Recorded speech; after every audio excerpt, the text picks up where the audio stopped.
Mr. Harris and the Night Train. Mr. Harris liked trains. He was afraid of aeroplanes and didn't like buses. But trains, they were big and noisy and exciting. When he was a boy of 10, he liked trains. Now he was a man of 50, and he still liked trains.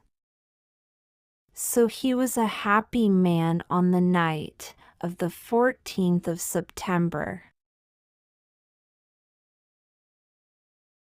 He was on the night train from Helsinki to Oulu in Finland, and he had 10 hours in front of him.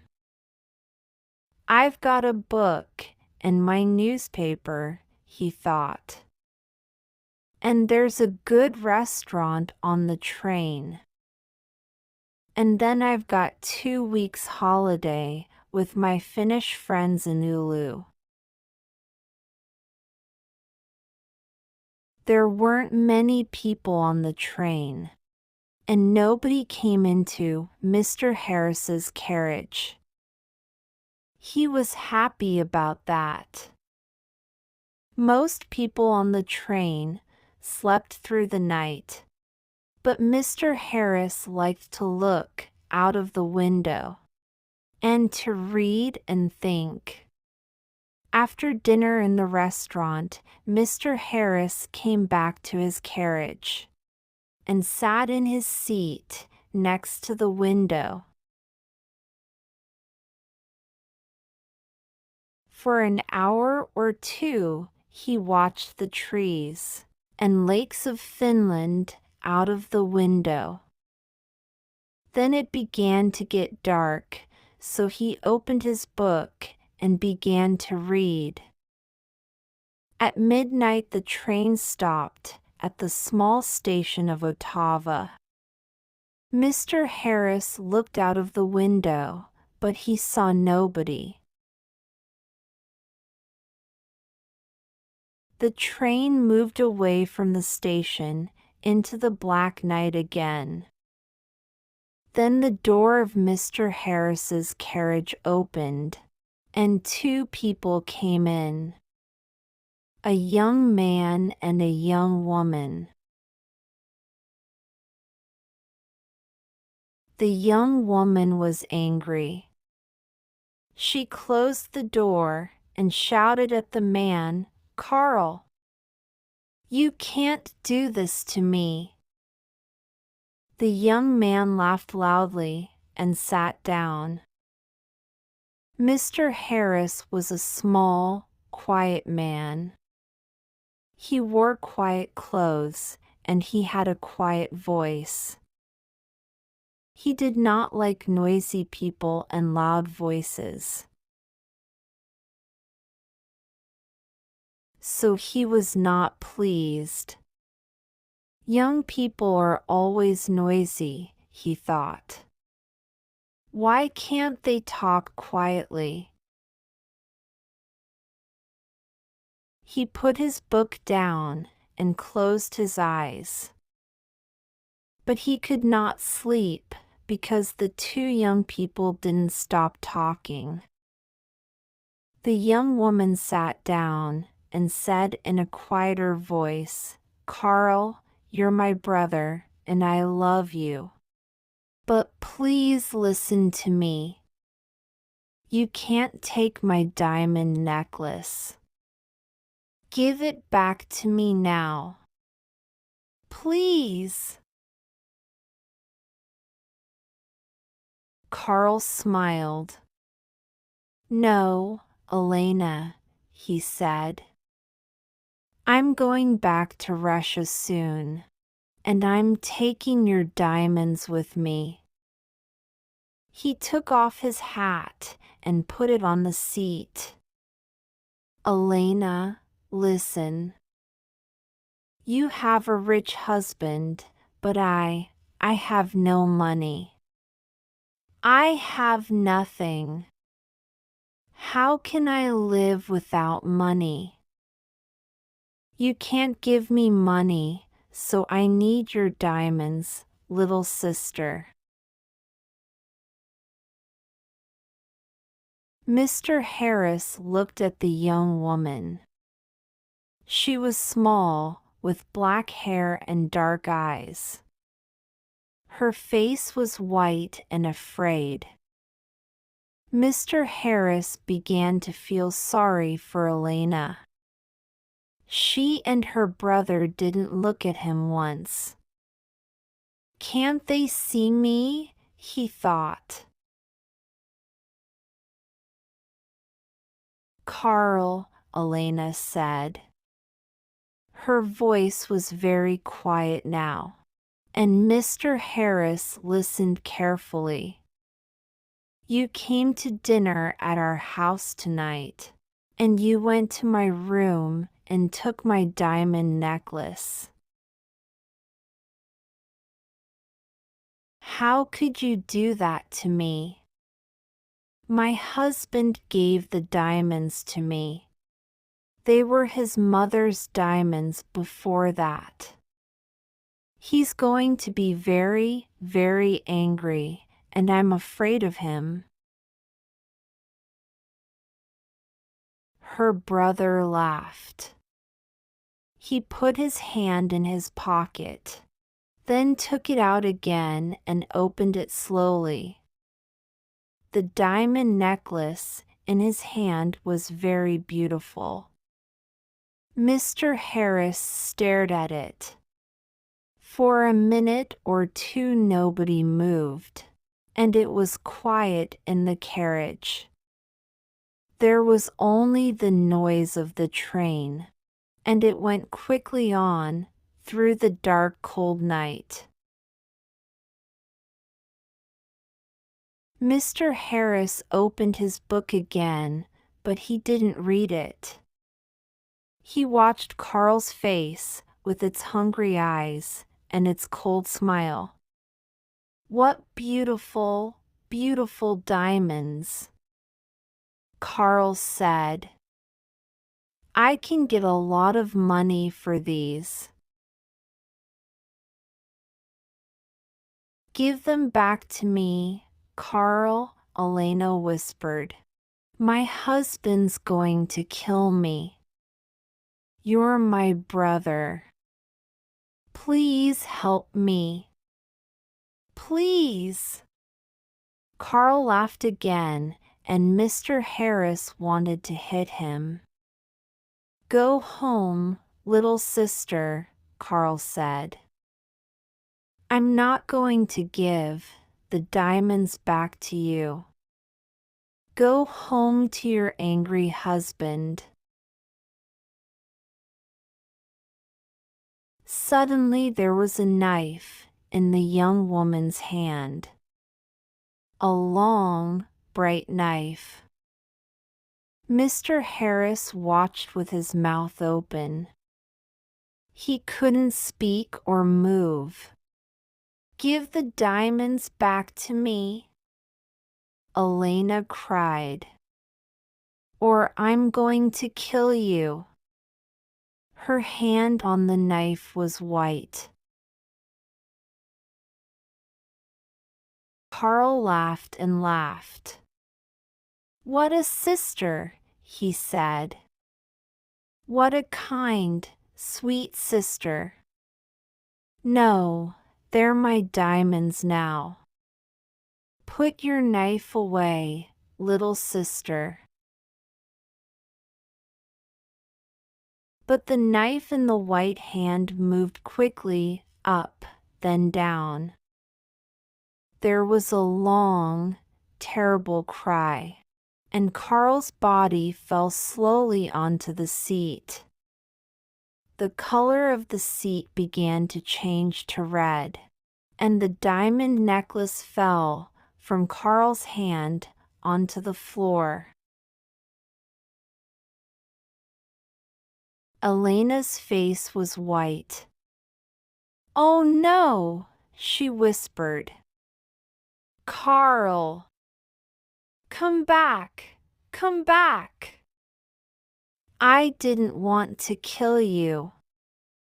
But Carl didn't answer, and the red blood ran slowly over the floor.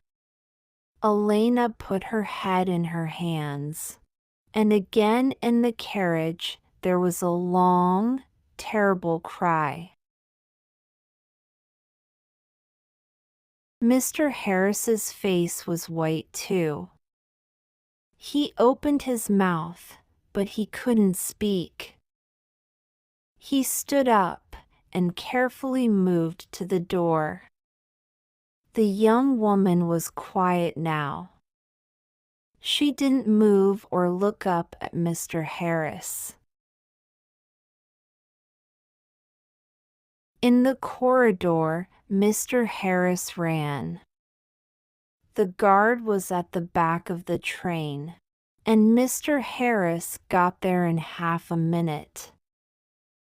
"Quickly!" Mr. Harris said. "Come quickly!" An accident, a young woman, oh dear. Her brother is dead. The guard ran with Mr. Harris back to the carriage. Mr. Harris opened the door and they went inside. There was no dead body of a young man. There was no young woman, no blood, no knife, no diamond necklace. Only Mr. Harris's bags and his hat and coat.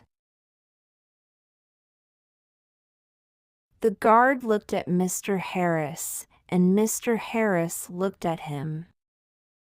"But," Mr. Harris began.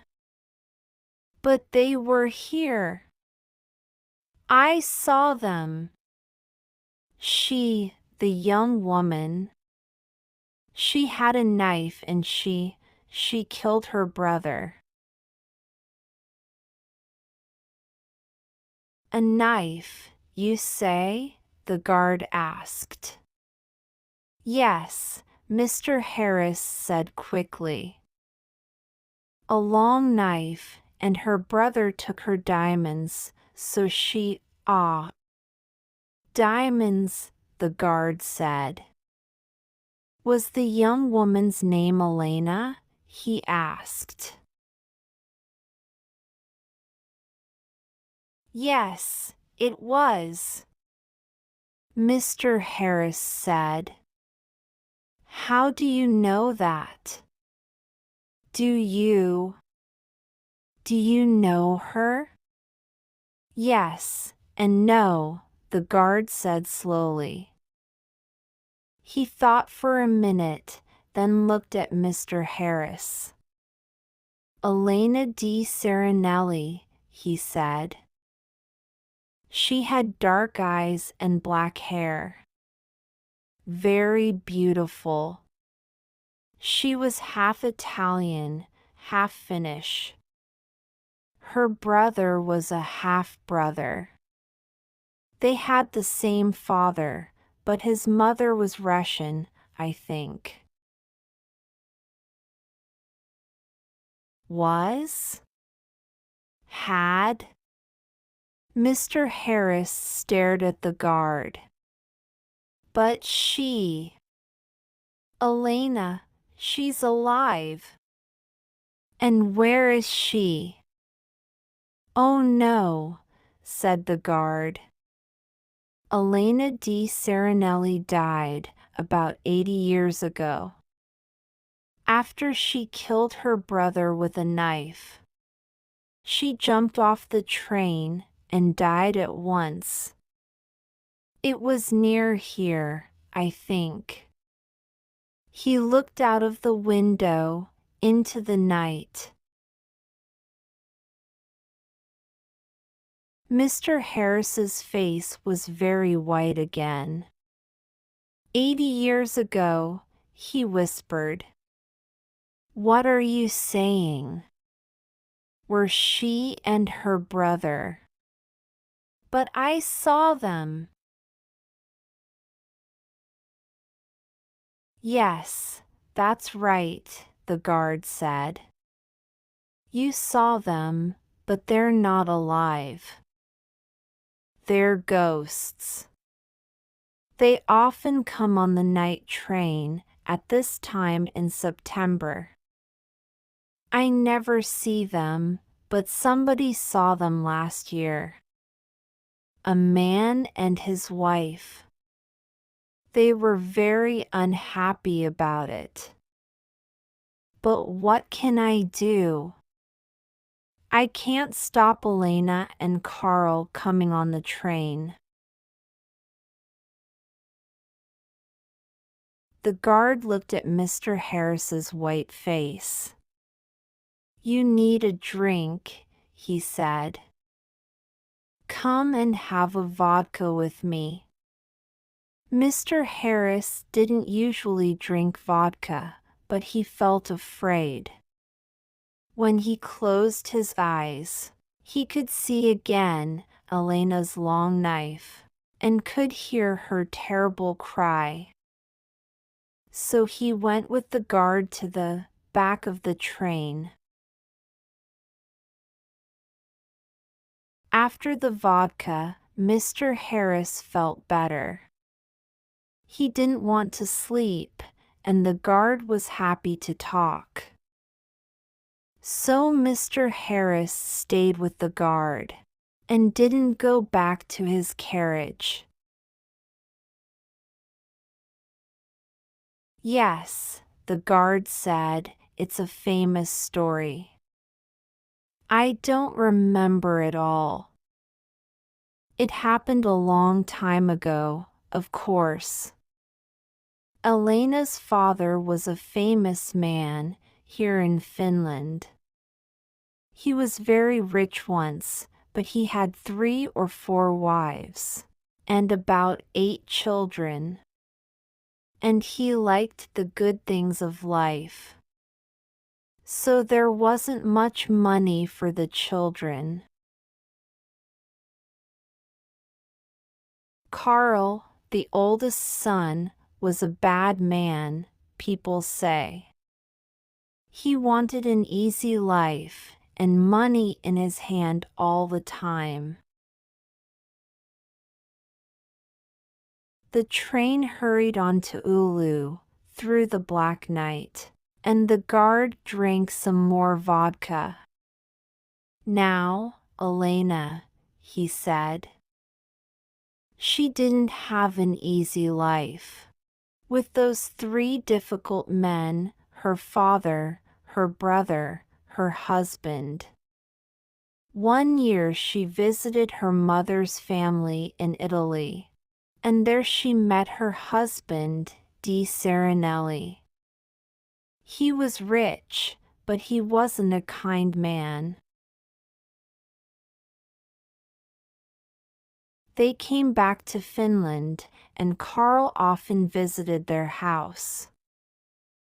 He wanted money from his sister's rich husband. Elena loved her brother and gave him some money. But Di Serenelli didn't like Carl and was angry with Elena. He stopped giving her money, and after that, well, you know the story now. Yes, Mr. Harris said. Poor, unhappy Elena. Mr. Harris stayed with his friends in Oulu for 2 weeks. They were quiet weeks, and Mr. Harris had a good holiday. But he took the bus back to Helsinki. The bus was slow, and there were a lot of people on it, but Mr. Harris was very happy. He didn't want to take the night train across Finland again.